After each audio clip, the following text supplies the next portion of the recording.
উফ, শালা যা গরম পড়েছে, আর কাজে বাজে যেতে ইচ্ছা করছে না। ওরে, বাড়ি আছিস নাকি? যাত্রী এখন আবার কে আসলো এই গরমে? আর পারা যায় না। কে রে, কে এসছিস?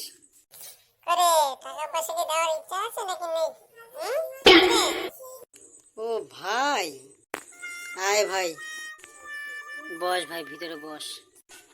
আমি এখন এই মালটাকে টাকা দেবো কোত্থেকে? আমি তো কাজে যাচ্ছি না। ওরে, কি গুনগুন করে বলছিস একা একা, একটু বল শুনি আমিও, কি বলতে চাস? না রে ভাই, তেমন কিছু না। তুই আয় আয় আয়, বস বস। তাহলে বসেই কথা হোক, আর কি হবে, চল। আয় ভাই, বস। এবার বল, টাকাটা কবে দিচ্ছিস? দাঁড়া, একটু ভাবতে দে। এই মালটা মনে হচ্ছে টাকা পয়সা দেওয়ার কোনো প্ল্যানই নেই, ভাবছে এখনো। দাঁড়া, তোর হচ্ছে। করে কি ভাবছিস তুই? এত মনোযোগ দিয়ে মাথায় হাত দিয়ে কি ভাবছিস তুই? এ এ মানে কিছু না কিছু না ভাই। কদিন পরে নিলে হবে না ভাই? ঠিক আছে, ভেবে দেখছি। তাহলে উঠি এবার।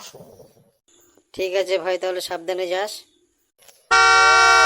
সাবধানে তো যেতেই হবে, না হলে পয়সাগুলো নেবে কি করে বন্ধু? আসছি তাহলে, টাটা।